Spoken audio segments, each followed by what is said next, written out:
Your bearded dragon sees your other pets. Every single day, the dog that wanders past, the cat that jumps on top of the tank, the bird from the other room, the second dragon next door. And here's what most multi-pet owners never stop to think about. Your dragon isn't ignoring any of it. Every movement, every sound, every shadow across the glass, and what it thinks about what it sees. It's not what you'd expect. Your dragon isn't seeing pets.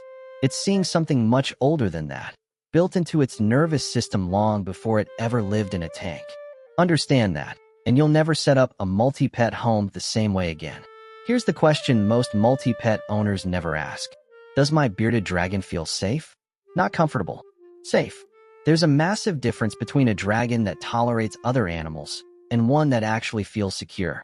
Most owners can't tell which one they have. What most owners miss is this. A bearded dragon that looks calm isn't necessarily calm. It might be in a chronic low-level stress response, so constant the visible signs have almost disappeared. And that stress has a cost.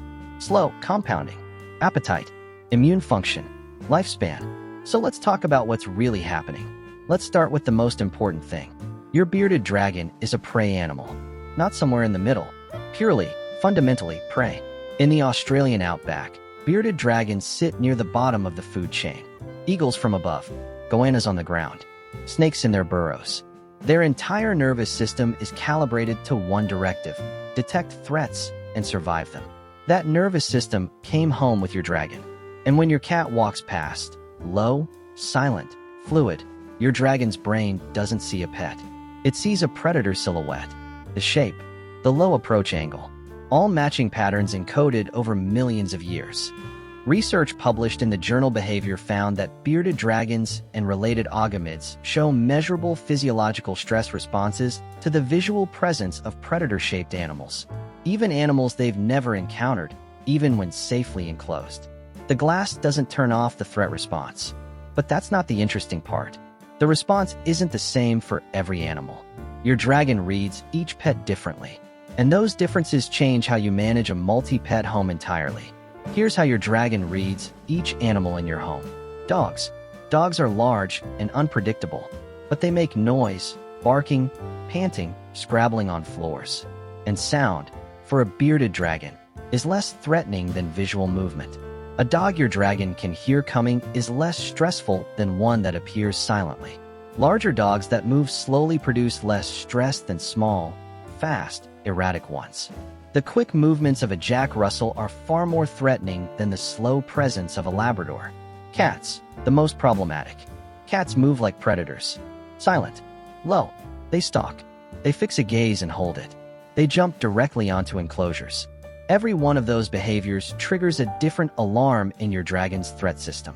A study from the University of Melbourne on visual threat assessment in reptiles found that sustained predator gaze, exactly what cats do naturally, produced the highest cortisol response of any threat stimulus tested. Your cat staring at your dragon is, neurologically, one of the most stressful things your dragon experiences. But that's not the interesting part. Birds. Your dragon's primary aerial predators in the wild are birds. A parrot or cockatiel near the tank triggers skyskin behavior, the parietal eye activating, the body flattening, the posture shifting to minimal visibility mode. And other bearded dragons? That's a separate conversation. Two bearded dragons in the same home, even in separate enclosures, is one of the most misunderstood situations in reptile keeping. Bearded dragons are solitary. An adult dragon that can see another adult dragon is experiencing a territorial threat. Not company, a threat, even through glass. Even with no contact possible, the subordinate dragon will suppress its appetite, reduce basking time, and elevate stress hormones daily, simply from being able to see the other dragon. If one dragon can see the other and seems less active, less hungry, less engaged, that's not personality. That's suppression. Block the sideline. The change will be immediate. So what does a multi-pet home look like when it's done right? Enclosure placement is everything. A tank at ground level in a high-traffic area where dogs and cats pass freely. Constant low-grade threat environment. Every passing animal is another stimulus. Another cortisol spike. Elevate the enclosure above the natural movement line of dogs and cats. Remove it from rooms where other pets spend most of their time. Add a solid backing so your dragon has a direction it doesn't need to monitor. Give it a high height. In the wild, elevation is safety. A dragon above the threat line relaxes faster. Research from applied animal behavior science found that access to elevated hiding spaces significantly reduced baseline stress hormones in bearded dragons in environments with multiple visual stimuli. Beyond positioning, routine matters. A dragon that knows when the dog is walked, when the cat is fed, when the house goes quiet.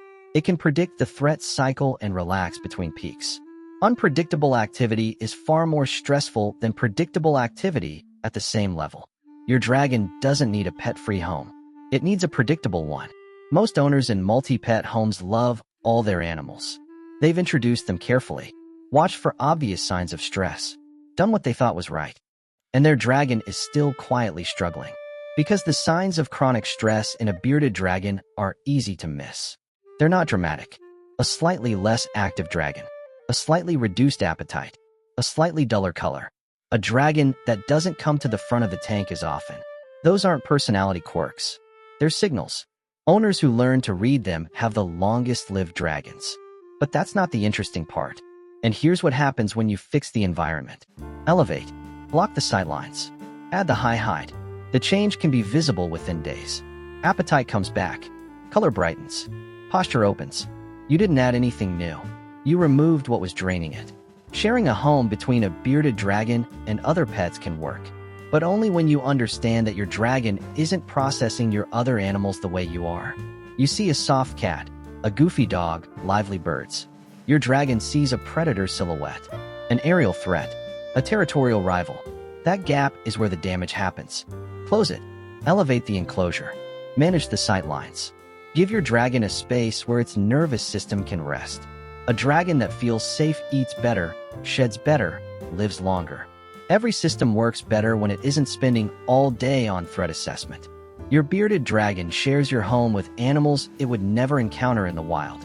Without a choice, it adapts, finds its version of normal in a situation its biology was never designed for.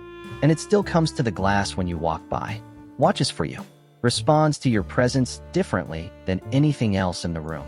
That's not nothing. That's a wild animal built for survival, choosing to orient toward you in a world full of threats. The least it deserves is an environment where it doesn't have to work so hard to feel okay. You can give it that. Be honest. What other pets share a home with your bearded dragon right now? Drop it in the comments.